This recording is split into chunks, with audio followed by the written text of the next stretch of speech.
My girlfriend's friends said I would never be enough for her, but they didn't know she was already planning our wedding.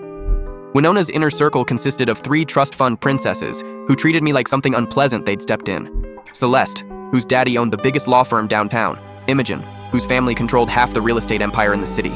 Theodora, who'd never worked a day in her pampered life, but somehow had strong opinions about my limited career prospects. They'd whisper just loud enough for me to hear at every gathering. He's sweet enough, but Winona deserves so much better. She could literally have anyone. Why settle for that? He'll only hold her back from reaching her true potential. I worked construction during the day while finishing my engineering degree at night school. My pickup truck was 15 years old with rust spots. My apartment had 1 cramped bedroom and a bathroom faucet that dripped constantly. By their ridiculous standards, I was absolutely nobody. What they didn't see was Winona sneaking out of their expensive brunches early to meet me at the courthouse, quietly collecting marriage license paperwork. They had no idea about the stunning white dress she'd carefully hidden in my bedroom closet, or the intimate ceremony she'd been secretly planning in her grandmother's rose garden. I don't want their elaborate circus, she'd told me one evening. I just want you. The breaking point came at Celeste's 25th birthday celebration.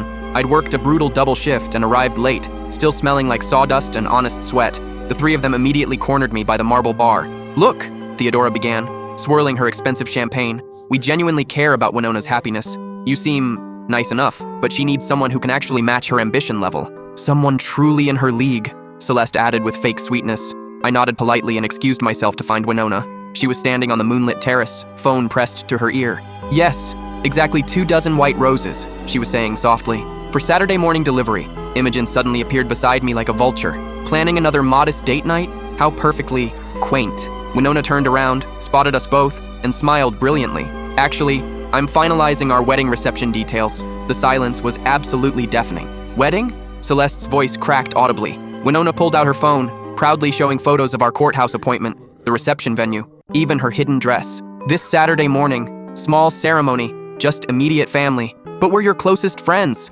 Theodora stammered desperately. "Why weren't we told?" Winona's smile turned ice cold. "Because you've spent 2 solid years explaining why he's not good enough for me. I decided you weren't good enough for us." The 3 of them stood completely frozen as other party guests began crowding around, excitedly congratulating us. Later, as we drove home, I asked if she regretted cutting them out.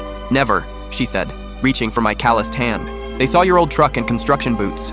I saw a man working 2 jobs to build our future. They saw someone beneath me. I saw my equal." Saturday morning, we married in her grandmother's garden. My family cried tears of joy. Her parents beamed with pride.